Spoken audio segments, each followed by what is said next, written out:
Welcome back to BCN news.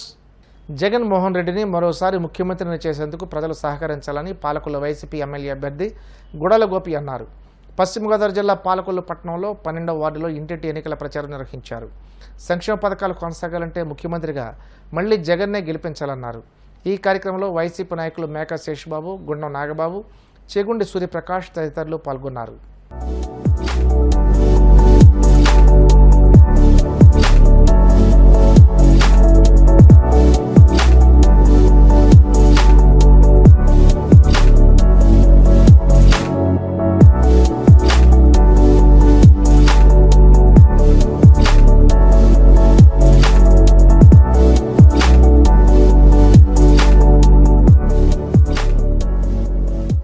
ముఖ్యమంత్రి గారు జగన్మోహన్ రెడ్డి గారు 27వ తారీఖున మేనిఫెస్టో రిలీజ్ చేయడం జరిగింది.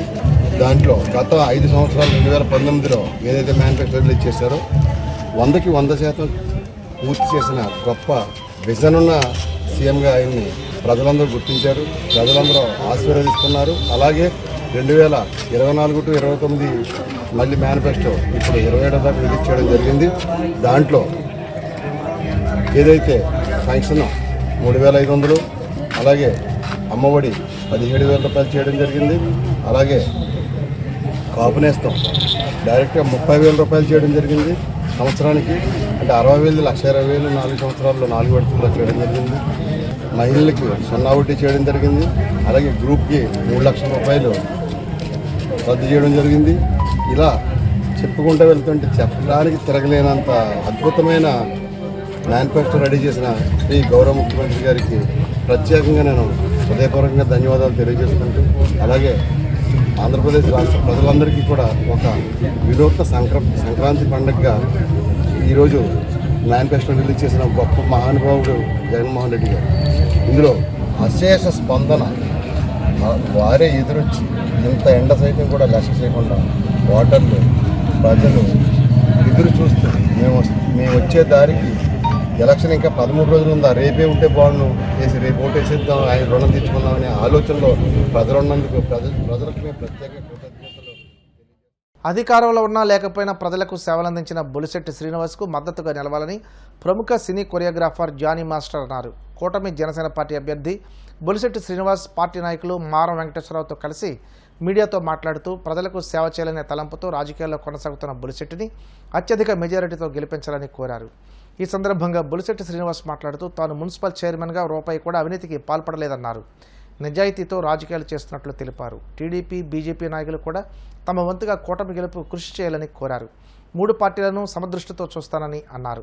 పవన్ కళ్యాణ్ గారు ఏదైతే ఆయన సంపదను వదులుకుని రాష్ట్ర ప్రయోజనాల కోసం రోడ్డెక్కి అయ్యా మీరు ఓటేయండి, ఈ రాష్ట్రం పాడైపోతూ ఉంది, రాష్ట్రం లూటీ జరుగుతూ ఉంది, లిక్కర్లో దోచుకుంటూ ఉన్నారు, ఇసుకలో దోచుకుంటూ ఉన్నారు, మైన్స్ అన్ని అమ్ముకుంటూ ఉన్నారు, పథకాలు ఎవరైనా ఇస్తారు, ఏది ఇచ్చినా ప్రభుత్వం డబ్బే, అది ఎవరి బాబు డబ్బు కాదు. ఇవాళ జగన్మోహన్ రెడ్డి ఫాదర్ ఇచ్చిందో, లేకపోతే ఇంట్లో డబ్బులో, సాక్షి సిమెంట్ డబ్బులో, సాక్షి పేపర్ డబ్బులో, భారతీయ సిమెంట్ డబ్బులో కాదు.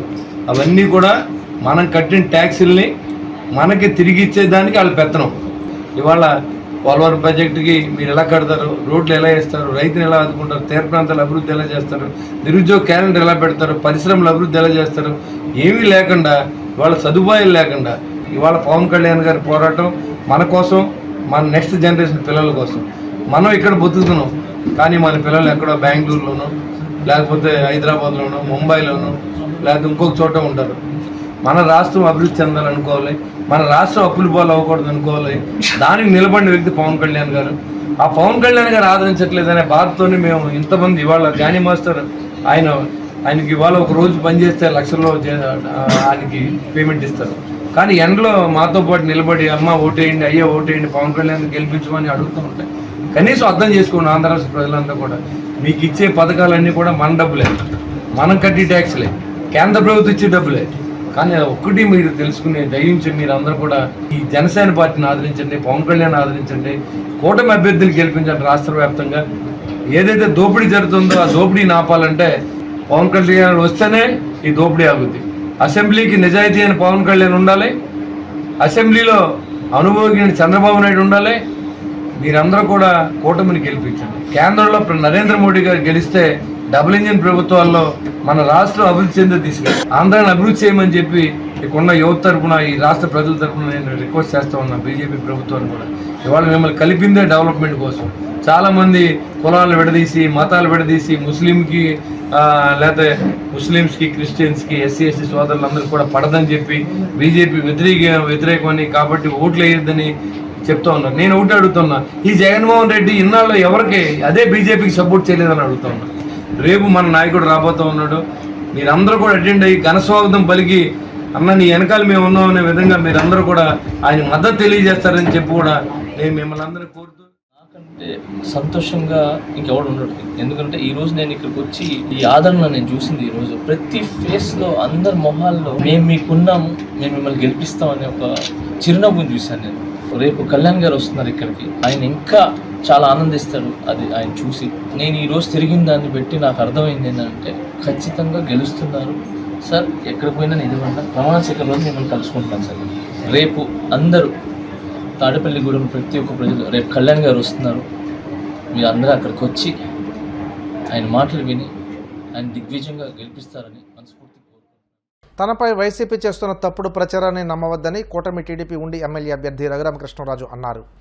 ఆయన మీడియాతో మాట్లాడుతూ తన స్వగ్రామం ఐ భీమవరం అని, తన నివాసం పెదమెరువు అని పేర్కొన్నారు.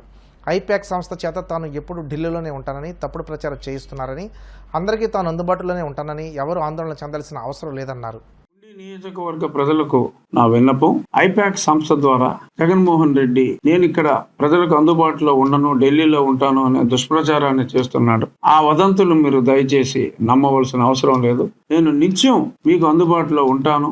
నా స్వగ్రామం ఐభీమవరం, నా నివాసం పెదామిరం, ఎల్లప్పుడూ మీకు అందుబాటులో ఉంటాను. ఆ దుష్టుడి మాయ మాటలు నమ్మి మోసపోవద్దు. వార్తలు ముగించే ముందు ముఖ్యాంశాలు మరోసారి. అనకాపల్లి జిల్లాలో సీఎం జగన్ ఎన్నికల ప్రచారం, ప్రజలను మోసం చేసేందుకు చంద్రబాబు సిద్ధమయ్యారంటూ ఆరోపణ.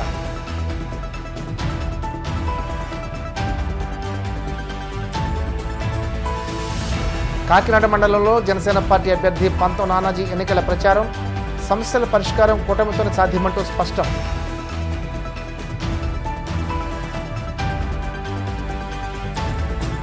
కాకినాడలో ఏపీ కాంగ్రెస్ అధ్యక్షురాలు షర్మిలా రోడ్ షో, వైసీపీ టీడీపీలు బీజేపీకి తొత్తులంటూ తీవ్ర ఆగ్రహం.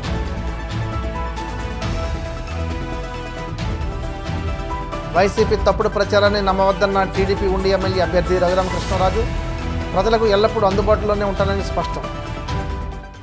ఈనాటి వార్తలు ఇంతటితో సమాప్తం. తిరిగి రేపు ఇదే సమయానికి ప్రసారమైన న్యూస్తో కలుసుకుందాం. నమస్కారం.